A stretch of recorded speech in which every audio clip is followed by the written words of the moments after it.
En breves momentos comenzará el seminario. Gracias por tu espera.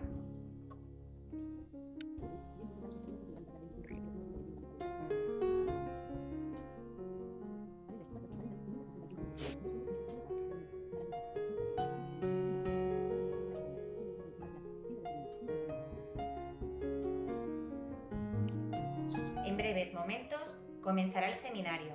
Gracias por tu espera.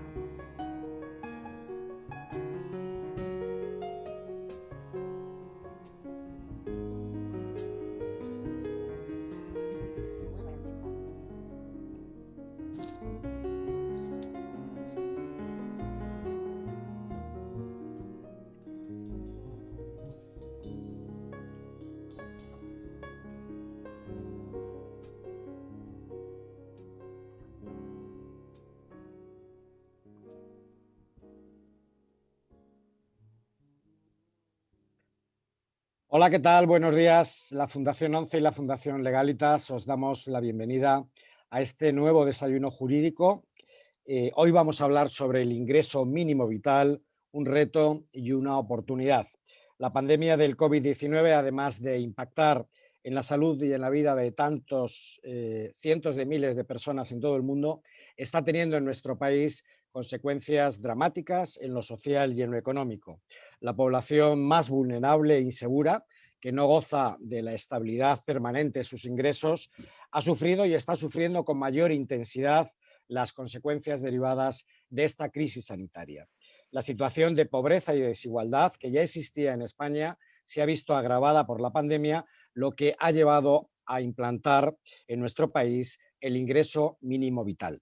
Para hablar del ingreso mínimo vital como reto, como oportunidad, para analizar las consecuencias jurídicas de esta percepción económica que pueden tener las familias más vulnerables, hoy contamos con unas invitadas de lujo.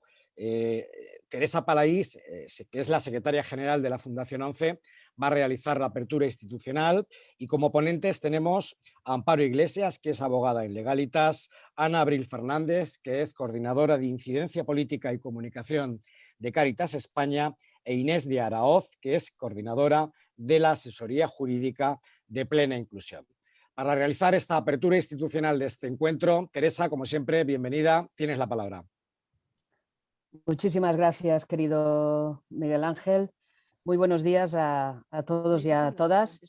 Y en nombre de Fundación ONCE quería daros la bienvenida y agradeceros vuestra presencia aquí hoy en este quinto, como decía muy bien Miguel Ángel, desayuno que organizamos conjuntamente la Fundación ONCE y Legalitas Lab.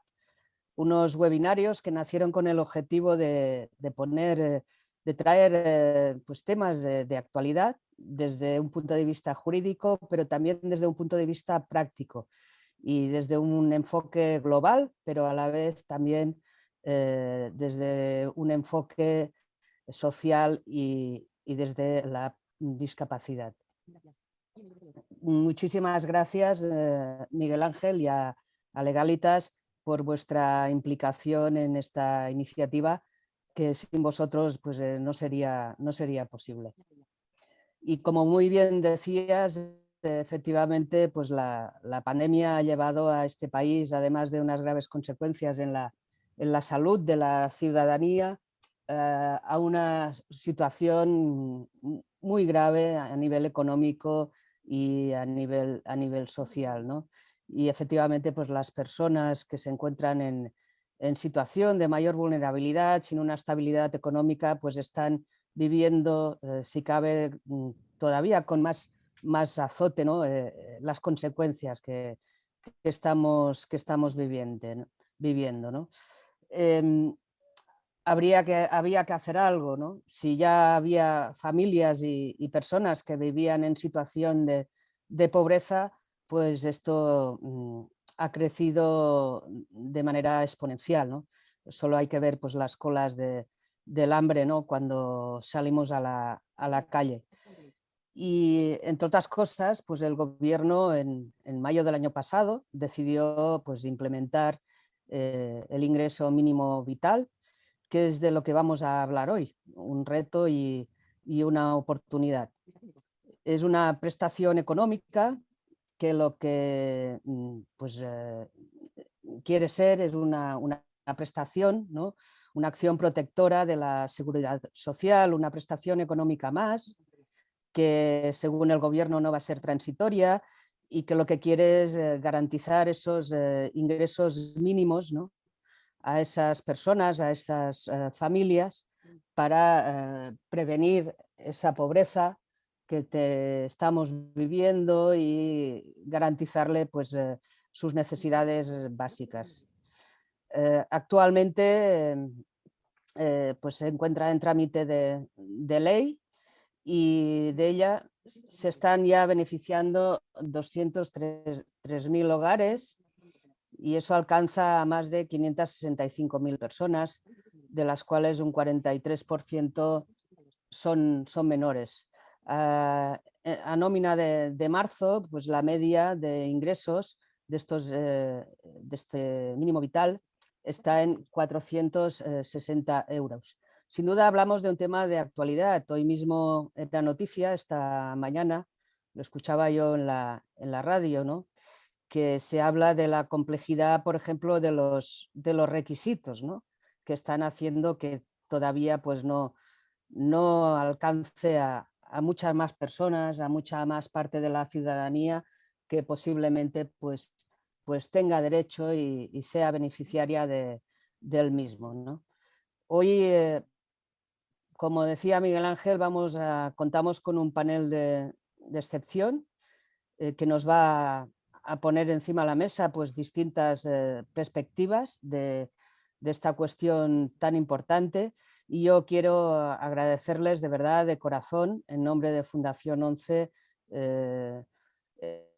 el que hoy estén aquí y su trabajo diario. Quiero también agradeceros a todos los que os habéis conectado y animaros a participar en esta hora que vamos a tener de desayuno. Muchísimas gracias, Miguel Ángel, y te paso la palabra, cuando quieras. Muchas gracias a ti, Teresa. Si os parece, vamos al lío, vamos a empezar el debate.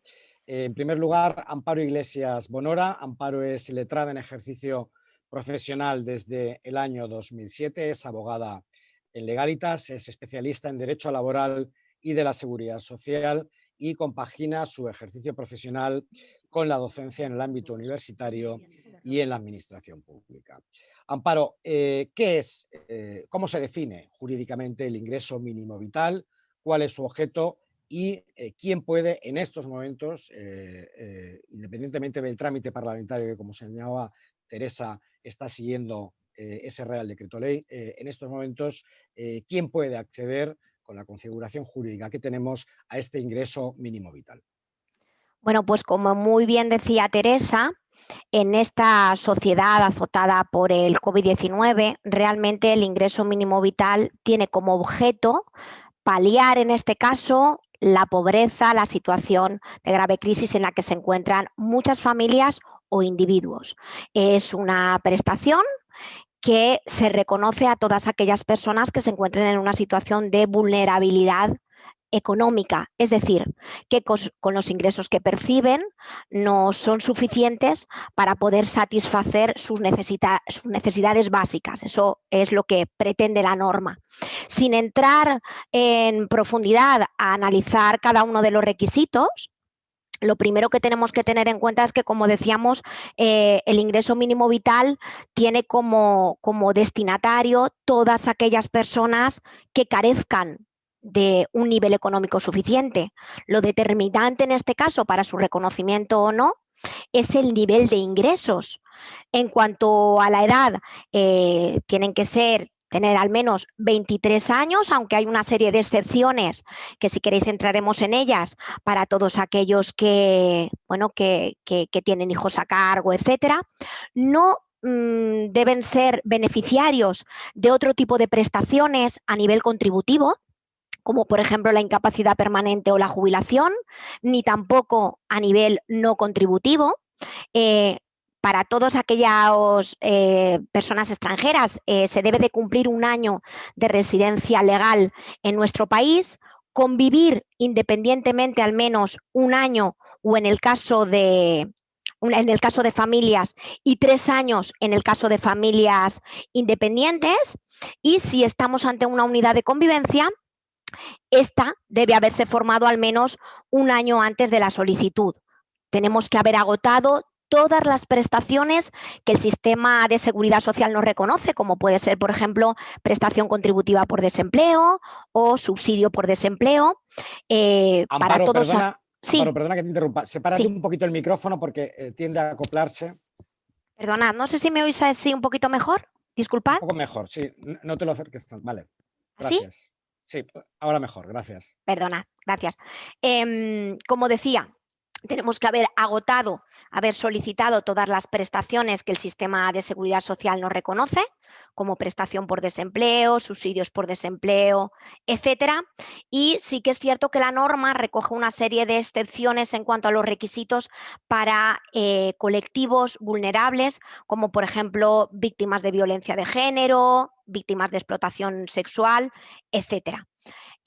Pueden acceder, según la norma, aunque luego concretarán el resto de las compañeras, todos aquellos usuarios de prestaciones de servicios de carácter social, sanitario o sociosanitario, y en principio, retomamos, debe ser una persona que tenga una carencia de rentas, una carencia de patrimonio, y las cuantías máximas y mínimas dependerán del número de miembros que integran la unidad familiar.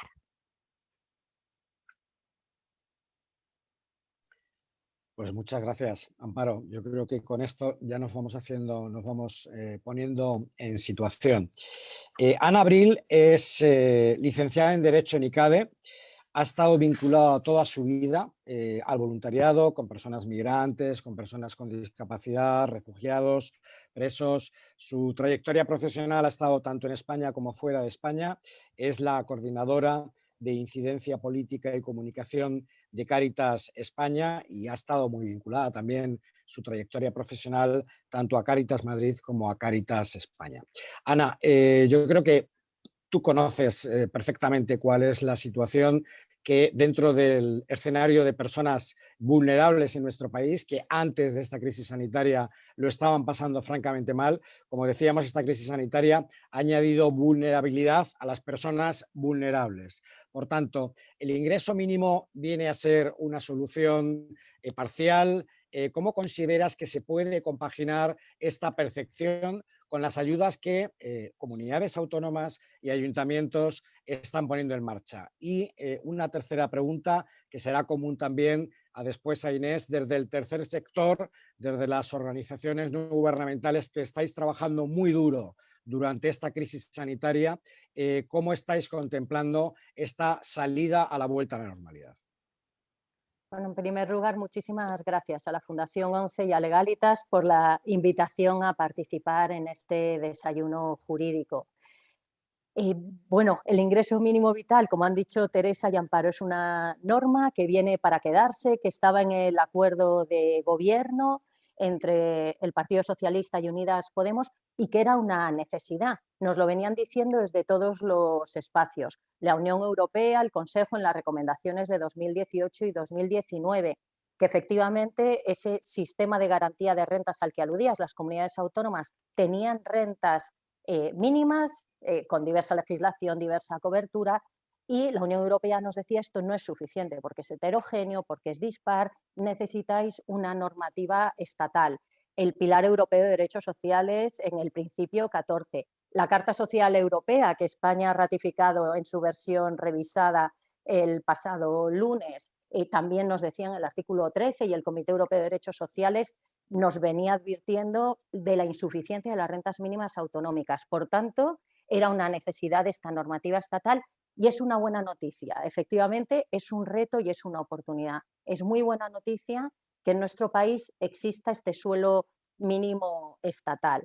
Como habéis señalado también, por motivo de la pandemia, una normativa que en principio se iba a desarrollar durante la legislatura se tiene que acelerar porque la situación, bueno, la EPA nos venía diciendo, ¿no? Hogares vulnerables, hogares sin ingresos, bueno, estar en un país donde hay hogares que no tienen ningún ingreso era algo que no podía ocurrir y a lo que había que poner solución. Con la pandemia, la pérdida de empleo, la situación de la vivienda que conocemos, hay muchas familias en situación de pobreza y exclusión severa. La Fundación FOESA venía advirtiendo de unas cifras muy altas que con esta situación se han incrementado. Por tanto, era imprescindible esta medida, que por una parte se aprueba en el Real Decreto Ley 20/2020 y que después ha tenido 5 reformas, algunas muy potentes y que son positivas. El Ministerio de Inclusión, el Gobierno, evalúa las políticas y ha visto algo que era una paradoja.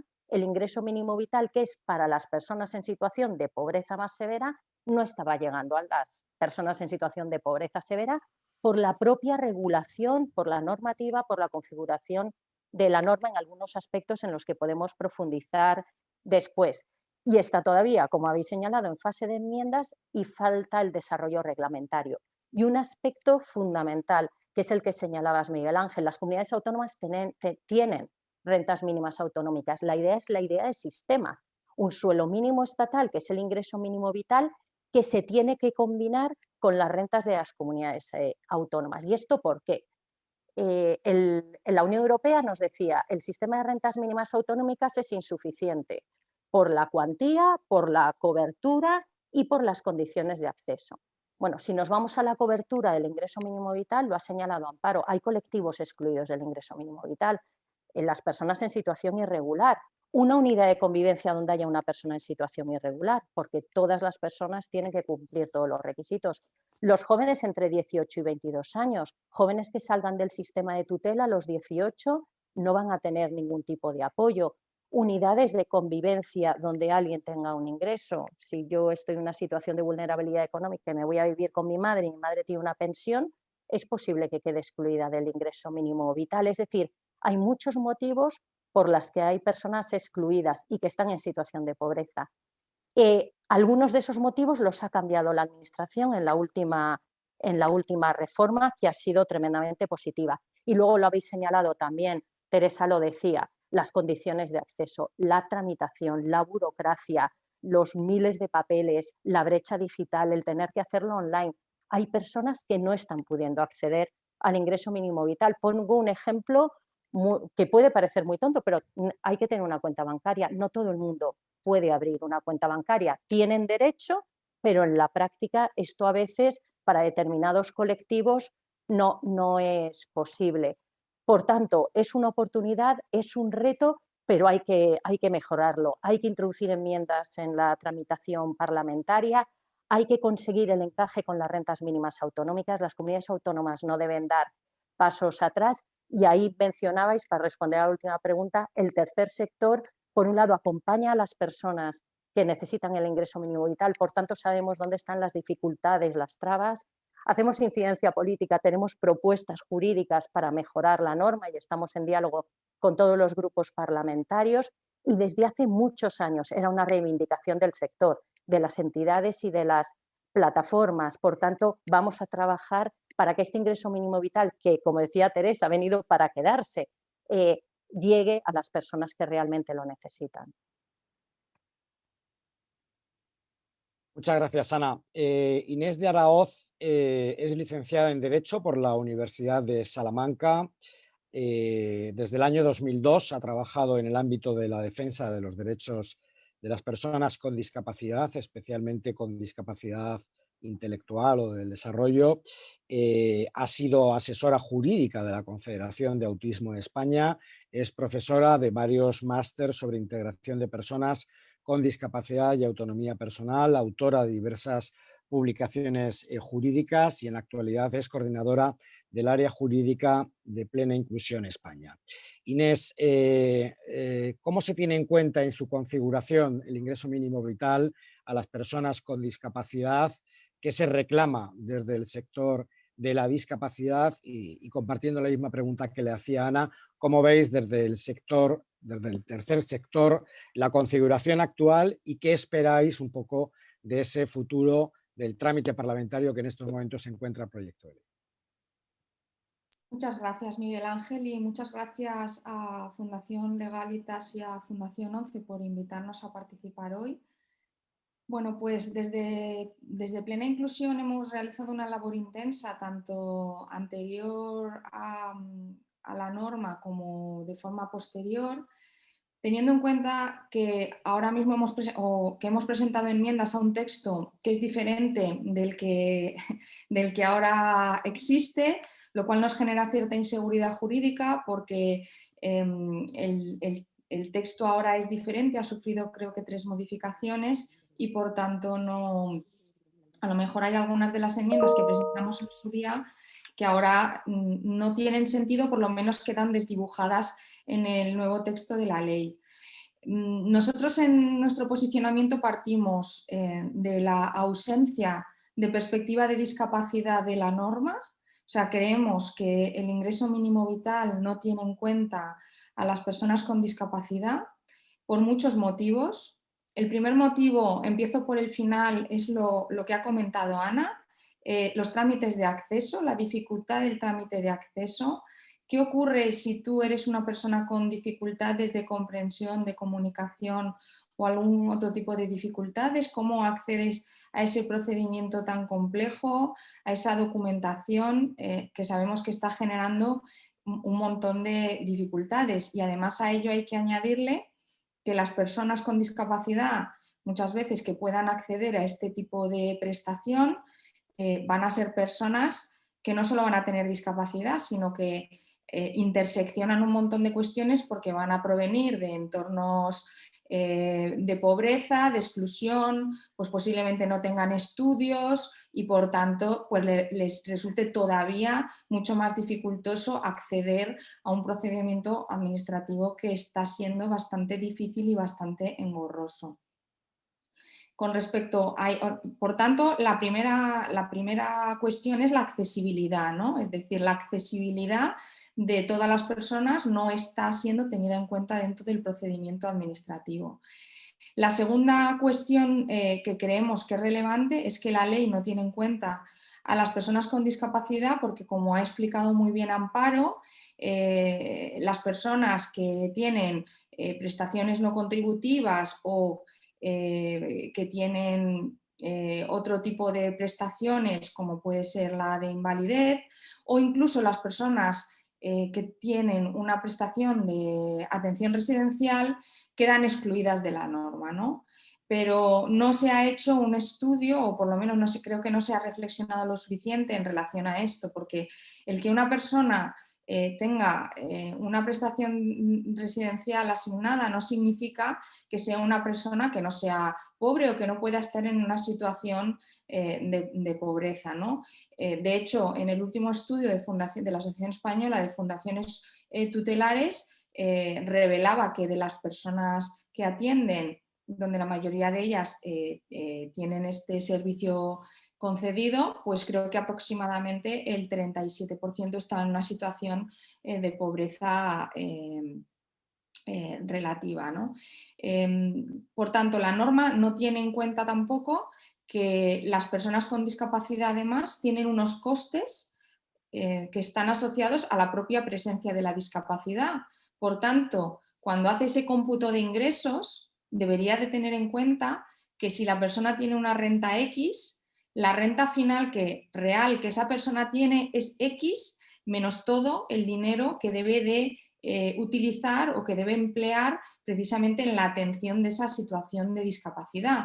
Y por lo menos cuando hablamos de personas con discapacidad intelectual o del desarrollo, los estudios nos dicen que esa cantidad que hay que detraer es entre 27.000 y 74.000 euros anuales, dependiendo de las necesidades de apoyo de la persona. Por tanto, si la norma no está teniendo en cuenta esto, está siendo discriminatoria y gravemente discriminatoria con respecto a las personas con discapacidad, que esto es una de las cuestiones que el Comité sobre Derechos de las Personas con Discapacidad ya avisó a España en el examen segundo y tercero que realizó el año pasado. Dijo que cualquier estrategia dirigida a paliar la situación de pobreza tenía que tener una perspectiva de discapacidad, que es algo que no tiene esta ley.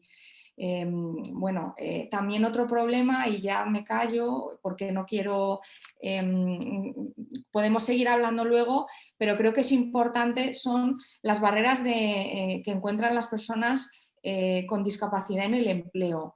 Las personas con discapacidad acceden al empleo de forma, bueno, sus tasas de empleo son de desempleo y de inactividad están muy por encima de la población general y de la población con discapacidad también. Y muchas veces este tipo de prestaciones son incompatibles con la percepción, ¿no? El empleo y este tipo de prestaciones son incompatibles. La norma establece que va a arbitrarse o a regularse un régimen de compatibilidad, pero para nosotros es muy importante que sea un régimen de incompatibilidad que no desincentive el empleo. ¿Por qué? Pues porque todos queremos que esta prestación de ingreso mínimo vital además promueva, ¿no? Que no desincentive el empleo, sino que esas personas se promueva que no precisen de esa prestación de forma permanente, sino que entren en el mercado laboral, ¿no? Por tanto, este es otro tema que nos gusta poner sobre la mesa porque es habitual que la percepción de una prestación desincentive la entrada en el mercado o en el ámbito laboral. Pues muchas gracias, Inés. Yo creo que hay muchos temas ya encima de la mesa. Recordar a todos los participantes que nos pueden enviar sus preguntas a través del chat o a través de preguntas y respuestas. Y si os parece, como ya tenemos la primera pregunta, la voy trasladando. Es de Fernando Estrada a todos los panelistas. Buenos días, muchas gracias por abordar esta cuestión de tanta relevancia. Nos dice, en primer lugar, confirmar, nos dice si hay algún tratamiento especial para las personas víctimas de violencia de género, víctimas de trata de seres humanos y explotación sexual. Si os parece, pues por el mismo orden podemos ir contestando. Si quieres, Amparo, Ana, Inés. Sí, pues como hemos adelantado antes, sí que es cierto que hay una serie de peculiaridades, sobre todo en cuanto al acceso, a los requisitos de acceso para poder acceder al ingreso mínimo vital, como puede ser, por ejemplo, el requisito de edad o el concepto de unidad de convivencia para todas aquellas víctimas de violencia de género que a veces abandonan su hogar familiar y regresan, por ejemplo, al hogar de sus padres.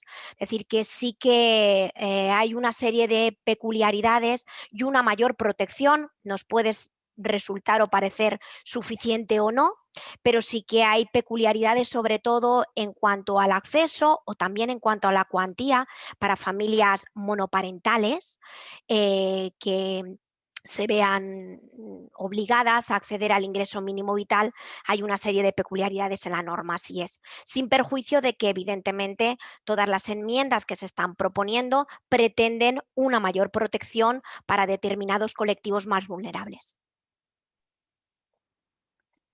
Efectivamente, vamos, creo que Amparo lo ha descrito perfectamente. Las personas víctimas de violencia, víctimas de trata, es una excepción recurrente a lo largo de toda la norma. Es muy importante lo que señalabas, Amparo, con el tema de la unidad de convivencia, porque es una de las inmensas dificultades de la norma. La unidad de convivencia es demasiado extensa y en el caso de las víctimas de violencia y de trata es una de las excepciones que se contemplan.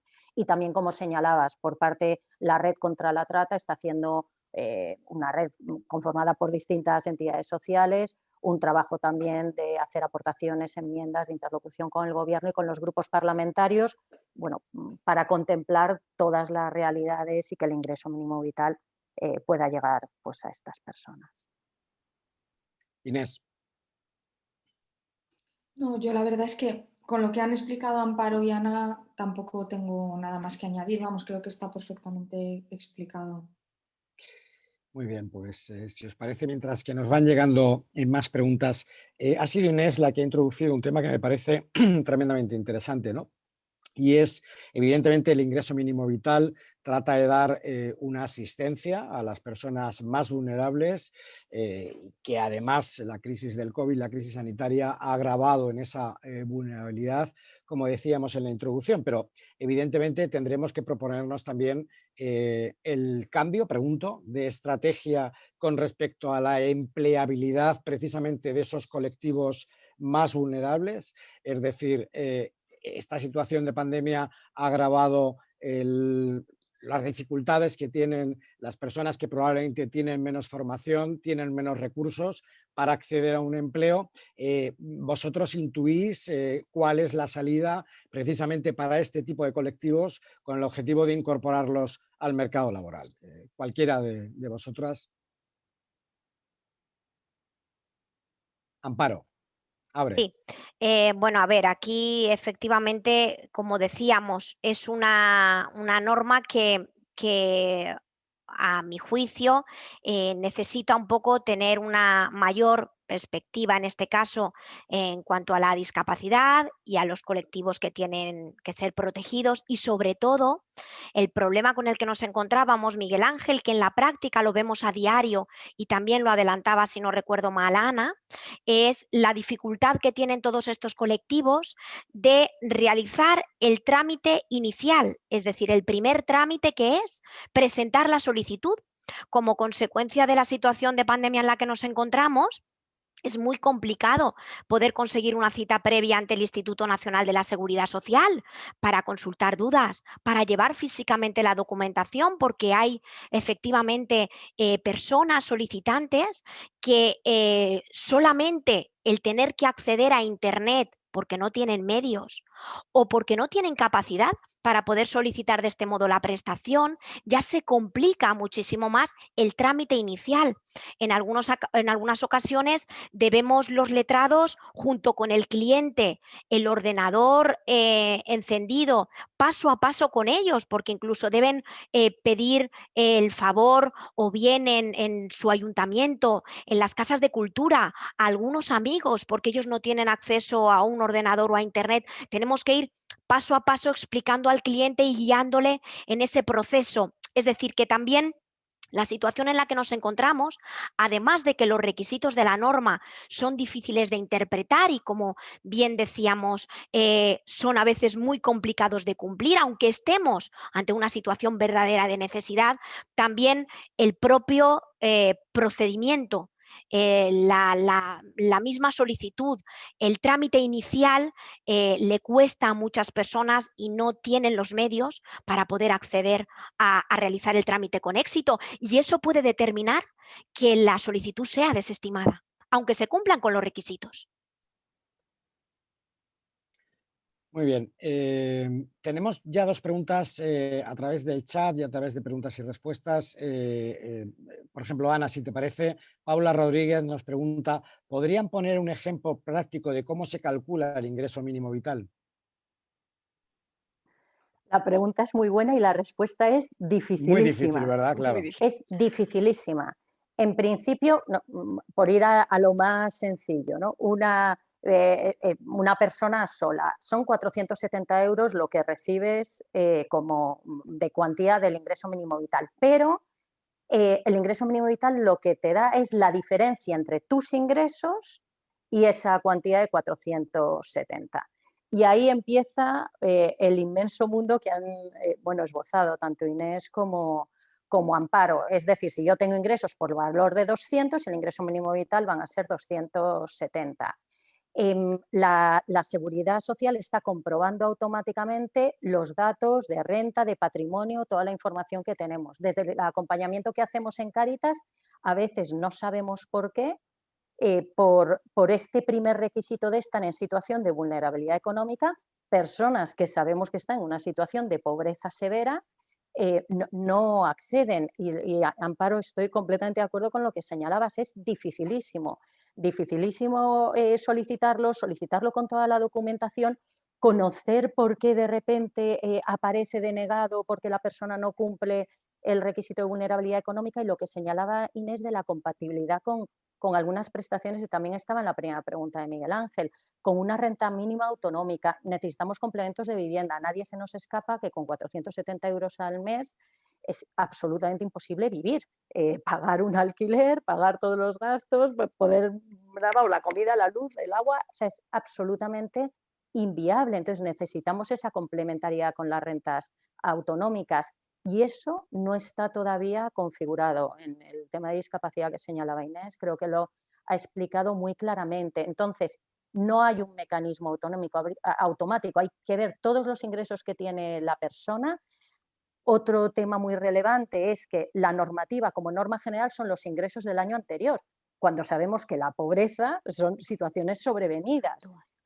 Se ha hecho una excepción para los años 2020-2021. Las organizaciones sociales lo que estamos pidiendo, como pasa en las rentas autonómicas, es que esto sea siempre así. Yo igual el año pasado estaba en una situación estable, pero este año me he quedado sin trabajo o no, por algún motivo estoy en una situación de pobreza. Con lo cual, ojalá hubiera una respuesta sencilla, pero de verdad es muy complicado. Es complicada la solicitud y, abundando en lo que decía Amparo, el proceso posterior. Cuando hay una inadmisión a trámite o una denegación, ¿cómo hacer la reclamación previa? Las personas se ven absolutamente desprotegidas en todo el proceso posterior. Con lo cual, de verdad, la respuesta es compleja y hay que ver caso a caso cuál es la situación de cada persona. Inés, ¿quieres añadir algo a lo que comentaba Ana?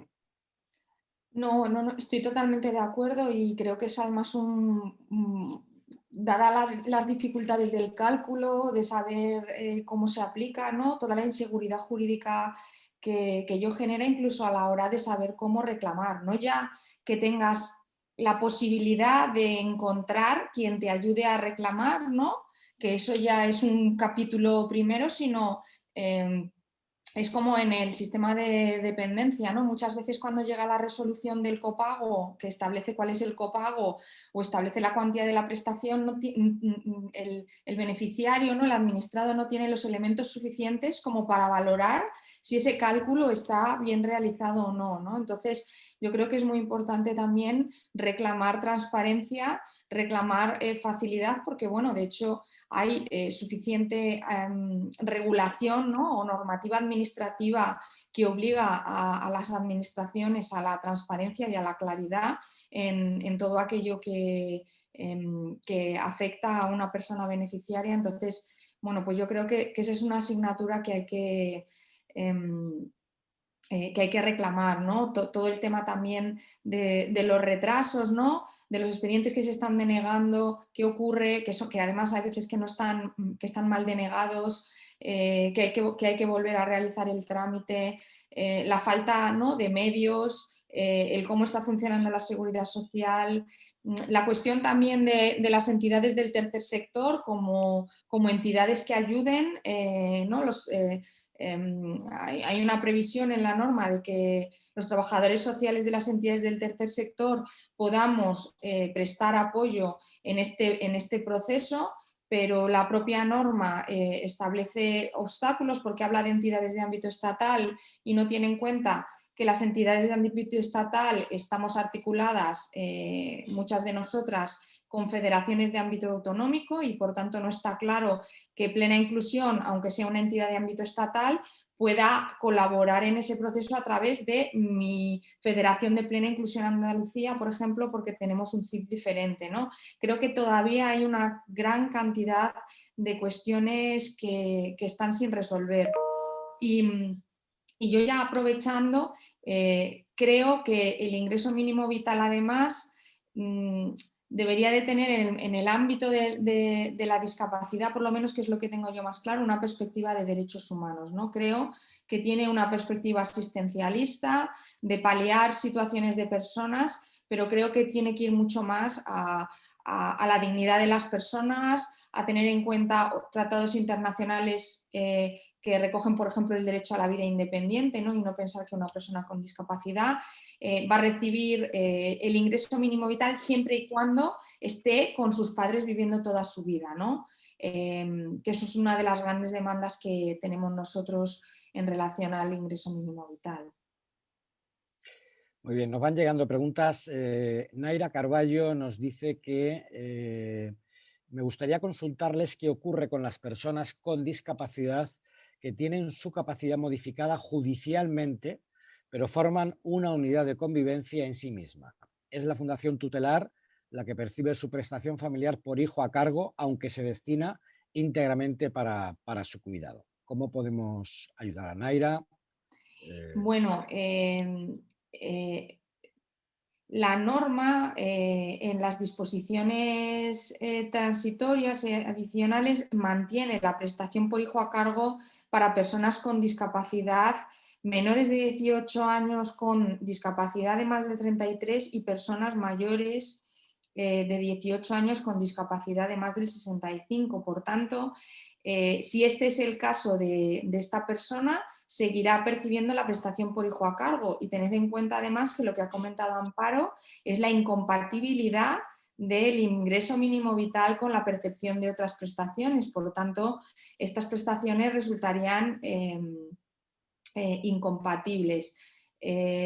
Con respecto, de todas maneras, sí que hacer una mención con respecto a las personas con la capacidad de obrar modificada o incapacitadas, porque también se pidió que en el ámbito de la ley, cuando se habla de esta materia, se eliminase la discriminación referida a la representación de las personas con la capacidad de obrar modificada y, de hecho, porque, como sabéis, esta semana se ha aprobado la reforma de la legislación sobre apoyo a la toma de decisiones en el ejercicio de la capacidad jurídica, donde desaparece la tutela, ¿no? Entonces, esto también es algo que hay que tener en cuenta ahora en el desarrollo o en esta modificación normativa. Amparo, querías... Sí, así es, como muy bien ha dicho Inés, son puntos que tenemos que abordar porque evidentemente personas que están tutelados o con curatela o que están judicialmente incapacitados, la norma en este caso tiene que contemplar todo este tipo de situaciones. Como ya hablábamos al principio y a lo largo de toda la sesión, son muchas dudas interpretativas las que tiene la norma, sobre todo también en todo este tipo de materias, y entendemos que a través de las enmiendas y a través de el desarrollo reglamentario posterior, estas respuestas van a resolverse, pero efectivamente, como muy bien decía Inés, la prestación por hijo a cargo quedaría absorbida por este ingreso mínimo vital, por lo tanto, ambas chocarían, serían incompatibles. Tenemos una pregunta de un espectador que nos dice, teniendo en cuenta las incidencias a la hora de solicitarlo, y todas yo creo que habéis descrito la extraordinaria complejidad, sobre todo precisamente en la tramitación de la solicitud para las personas que más complicado tienen, es decir, para las personas que más dificultades tienen, ya sea porque tienen algún tipo de discapacidad, o sea, por personas que están en una situación de exclusión tan importante como decía en su intervención Ana, que no tengan una cuenta corriente, ¿no? Entonces, este espectador nos dice que, teniendo en cuenta todas las incidencias a la hora de solicitarlo, ¿qué mejoras prácticas incluirían en la tramitación para agilizar su concesión? Y él nos dice, ¿pueden estar todos los sistemas informáticos, por ejemplo, coordinados para que la persona que lo solicite no se encuentre desamparada? Inés. Inés o Ana. Bueno, yo creo que como he comentado antes, hay que simplificar en la medida de lo posible el procedimiento. Creo que hay que simplificar los trámites, pero hay que simplificar la documentación también. La documentación debería de ser lo más sencilla posible. Debería también haber muy buena coordinación interadministrativa y entre la administración y las entidades, en su caso, que estén prestando apoyo, o cuando se habla del tercer sector o de los trabajadores del tercer sector que puedan ayudar también a la tramitación, deberían de estar muy bien coordinados con la seguridad social, porque creo que también ahí está habiendo alguna dificultad. Y yo creo que en la medida de lo posible habría que facilitar el trámite para las personas, ¿no? E incluso no solamente cuando lo envían la primera vez, sino más importante incluso cuando son rechazados, ¿no? Yo creo que debería haber ahí servicios de asesoramiento para las personas que les ayuden a valorar bien cuáles son sus opciones y si realmente deben de volver a solicitarlo o pedir la subsanación de esa denegación. Ana. Vamos, completamente de acuerdo con lo que ha dicho Inés y vamos, sin insistir en los aspectos que ha comentado que son claves. Introducir como sociedad tenemos una responsabilidad. Hubo un debate con el ingreso mínimo vital y parece que las personas en situación de pobreza y exclusión, a ver si no va a ser verdad, y entonces inundamos de papeles, de burocracia.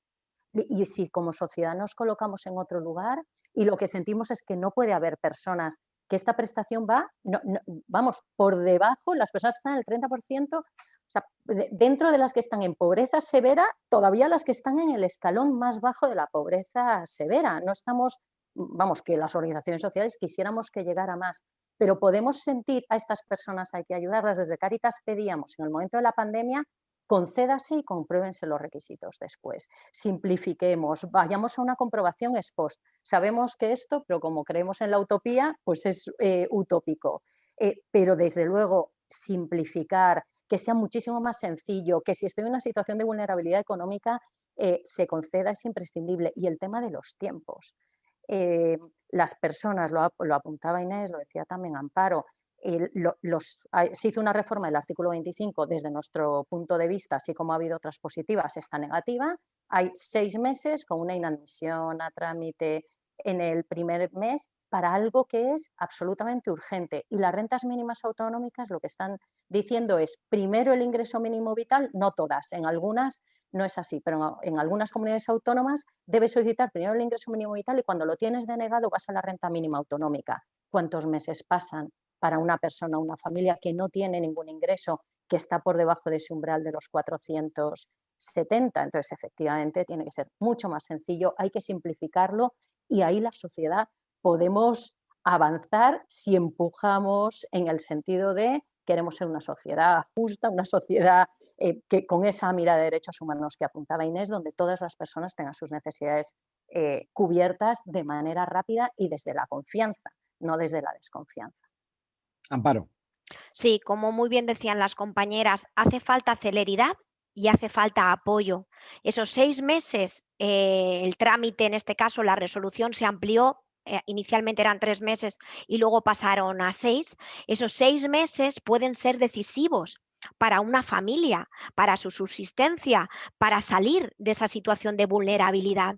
Y luego hablábamos del apoyo, sabemos que, como bien decía Ana, puede ser utópico, haría falta mucho personal apoyando a los solicitantes, en este caso del ingreso mínimo vital, pero no me gustaría centrarme únicamente en el apoyo para realizar el trámite. Como bien decía Inés, apoyo a la hora de presentar la reclamación administrativa previa, porque si bien es cierto que en el orden social no es obligatorio acudir con letrado hasta que no llegamos a la fase del recurso de suplicación, esa reclamación administrativa previa que tiene en este caso que preparar el solicitante ante una denegación o ante una ausencia, en este caso, de resolución, y por lo tanto entendemos la solicitud desestimada por silencio administrativo, vincula a una posterior demanda.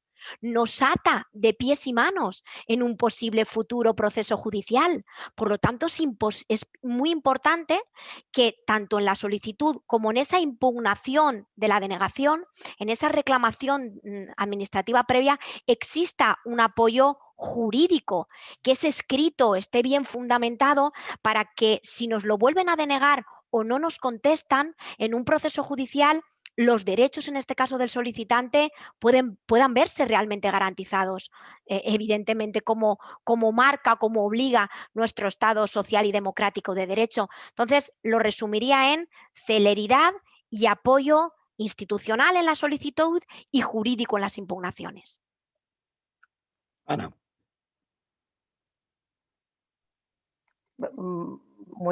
Imposible estar más de acuerdo con Amparo, y esta es de las enmiendas. Se necesita una asistencia letrada en las reclamaciones previas, por lo que acabas de señalar. La indefensión de las personas es inmensa. Subrayando los puntos que habéis dicho, hay inadmisiones a trámite o denegaciones, la persona no sabe por qué. Hay obligación de que estén claramente motivadas, no lo están. Es un concepto genérico por no cumplir la vulnerabilidad económica.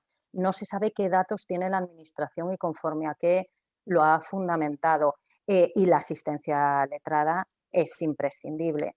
Bueno, es una de las modificaciones que pedimos en la norma, que se contemple la posibilidad de la justicia gratuita desde la reclamación previa, porque es imprescindible. Inés, ¿qué perspectivas tienes?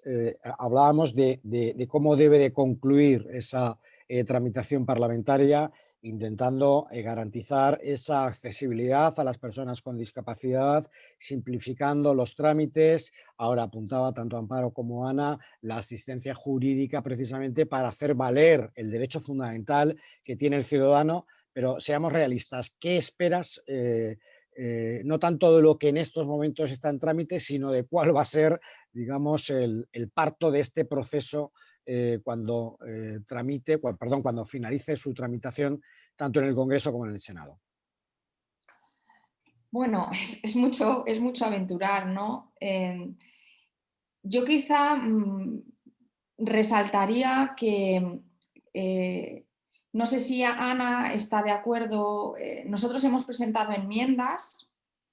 Esas enmiendas se las hemos enviado a todos los grupos parlamentarios, se las hemos enviado al Gobierno también. No obstante, ha habido varias reformas del texto del ingreso mínimo vital, pero esas enmiendas que se podrían haber incorporado no han sido incorporadas, ¿no? Entonces, por un lado, quizá en el ámbito relacionado con la perspectiva de discapacidad, no sé si somos muy positivos en relación a que nuestras demandas se vean contempladas. De hecho, la impresión que nos da es que las reformas o los cambios que ha sufrido en las sucesivas modificaciones la ley que han tenido que ver con discapacidad vuelven a resultar modificaciones desde un modelo muy asistencialista y muy basado en el concepto de la persona con discapacidad, pues habla, ¿no?, habla de que el complemento, nosotros demandábamos un complemento para personas con discapacidad precisamente para garantizar ese derecho a una vida digna y a una vida independiente incluida en la comunidad. Pero cuando se ha hecho algún tipo de reforma ha sido nuevamente para casos de personas con un grado 3 de dependencia reconocido, con incapacidad permanente absoluta o gran invalidez, ¿no? Volvemos a tener en el foco únicamente a las personas con grandes necesidades de apoyo y no una perspectiva pues, mucho más completa. Decía, hay un informe de la Oficina del Alto Comisionado de Derechos Humanos sobre el derecho a la igualdad y a la no discriminación en relación a las personas con discapacidad, y a mí me gusta mucho una frase que dice que la igualdad sustantiva incluye tanto la igualdad de oportunidades como la igualdad de resultados, ¿no? Bueno, pues yo creo que en el ámbito del ingreso mínimo vital, las personas con discapacidad en general e intelectual o del desarrollo no van a conseguir esa igualdad de resultados con respecto al ingreso mínimo vital que tienen las personas que no presentan una discapacidad, por lo que decía, porque no se tiene en cuenta el sobrecoste añadido, por ejemplo, porque no se tiene en cuenta pues una serie de cuestiones que son imprescindibles cuando hablamos de personas con discapacidad, ¿no? Entonces me quedo con que creo que no vamos a alcanzar la igualdad de resultados. Ana, ¿compartes el mismo diagnóstico que Inés? Bueno, vamos a ver si mientras esté el balón en juego tenemos que... Hay partido, ¿no? Hay partido, que diría, eso es. que diría el Cholo. Eso es, vamos, creo que la visión de Inés, bueno, pues es muy realista, ¿no? Pero vamos a hacer todo lo posible en el plano estatal e, insisto, y en el plano autonómico. Quienes estamos aquí somos entidades con implantación territorial, necesitamos que las rentas mínimas autonómicas y las prestaciones autonómicas complementen el ingreso mínimo vital. Si vamos solo al ingreso mínimo vital, es que es clarísimamente insuficiente. Entonces, ¿qué quisiéramos que cambiara durante la tramitación parlamentaria? Desde luego, las personas a las que llega. No está llegando a todas las personas en situación de pobreza y exclusión. Hay que remover las barreras, tanto porque estén directamente excluidas o que teóricamente están incluidas, pero después es absolutamente inviable esa igualdad de resultados que comentaba Inés. Esa mirada de derechos que también señalaba Inés es imprescindible. desde el punto de vista de Cáritas, las personas tienen derecho a una protección social, derecho a un acompañamiento social, y esto implica reforzar los servicios sociales, que hay un acompañamiento social real, y el derecho a una inclusión en el empleo, no vinculados entre sí, no condicionados entre sí, sino cada uno derechos que debemos promover, lograr, de manera que esta sociedad se vea con un entramado de derechos que realmente permitan bueno, que las personas tengan una inclusión plena. Bueno, y algo muy importante, no solo las personas que lo necesitan que estén incluidas, sino el tema de las cuantías. Y para eso o el ingreso mínimo vital se incrementa o valoramos complementos que puedan prestarse a través de otras prestaciones, y habéis apuntado algunas, o a través de las comunidades autónomas, que era tu primera pregunta. Entonces, bueno, vamos a intentar remover todos los obstáculos posibles en esta tramitación, tanto de la normativa del ingreso mínimo vital como de otras que afectan. Hemos hablado de la justicia gratuita, hemos hablado del acceso a cuentas de pago básicas, cuentas bancarias, bueno, todos aquellos obstáculos que hacen que las personas no puedan acceder, vamos a intentar removerlos. Y bueno, pues dentro de unos meses volvemos a hablar a ver en qué punto nos hemos quedado. Amparo, estamos hablando de un marco jurídico estatal, pero en el que las comunidades autónomas son las que tienen las competencias en materia de asistencia o de servicios sociales. ¿Tú crees que en esa tramitación parlamentaria se está contando con el criterio de las comunidades autónomas? Porque al final el que tiene que gestionar el problema son las comunidades autónomas o los ayuntamientos. ¿Qué impresión tienes en ese sentido? Bueno, precisamente son realmente Ana e Inés las que están al pie del cañón en esas negociaciones o en esas propuestas para las modificaciones a la norma, quienes a lo mejor pueden concretar más. Yo lo que me encuentro en este caso en el día a día, en el ejercicio de la profesión, es que las administraciones, en este caso locales, los asistentes sociales, las comunidades autónomas, se encuentran con dificultades interpretativas en cuanto a la norma actual y también dificultades para en este caso hacerse oír en cuanto a las modificaciones. Pero yo quiero creer, soy optimista, como también decía Ana, que bueno, que la norma va a mejorar, que poco a poco nos vamos a acercar y que el texto definitivo me gustaría creer que va a equilibrar la balanza. Inés, Ana, ¿cómo hacemos para que el tercer sector tenga un papel más protagonista en la medida en la que estáis trabajando diariamente y gestionando estos problemas? Y lo que está claro es que el marco jurídico no puede estar a espaldas a la realidad social en la que la asistencia más inmediata muchas veces la estáis dando vosotros, la respuesta más inmediata la estáis dando vosotros. Inés, Ana. ¿quieres? Sí, bueno, antes de Sí. contestar a esto, si quieres luego ya contestas, era en relación a la cuestión previa. O sea, sí que es verdad que la asistencia social es una competencia exclusiva de las comunidades autónomas, excepto la competencia atribuida a la seguridad social, que entra dentro de Del una marco competencia, jurídico, claro, competencial del Gobierno competencia central. exclusiva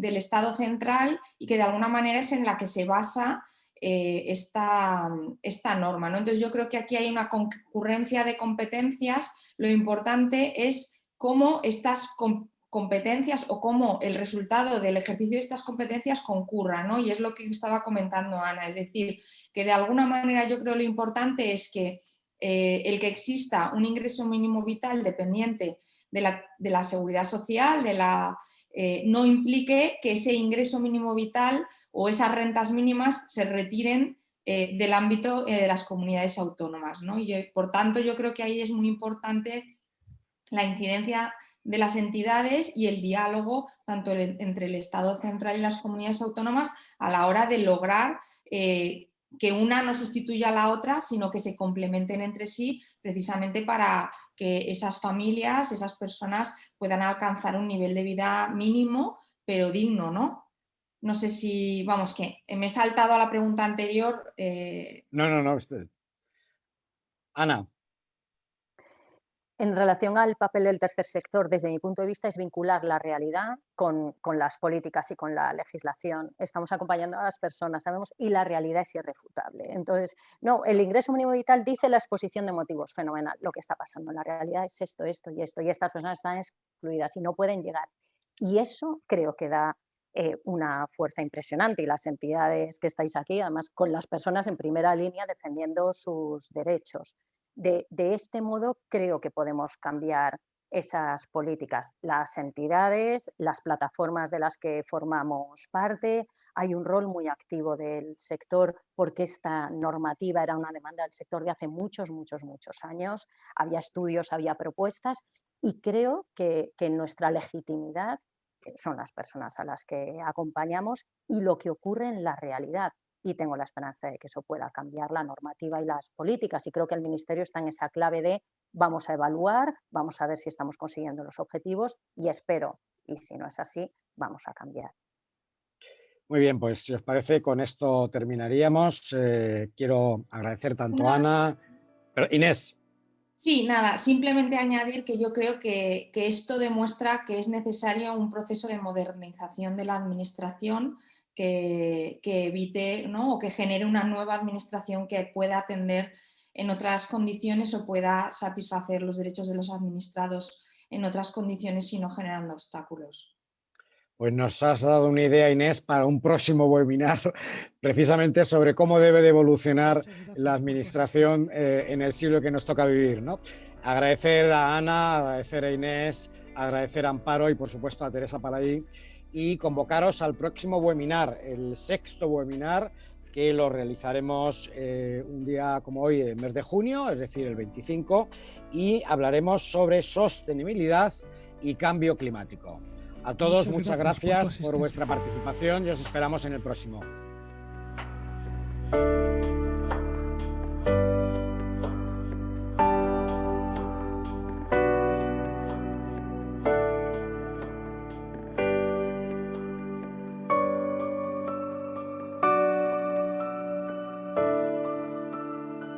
Muchas gracias por tu asistencia.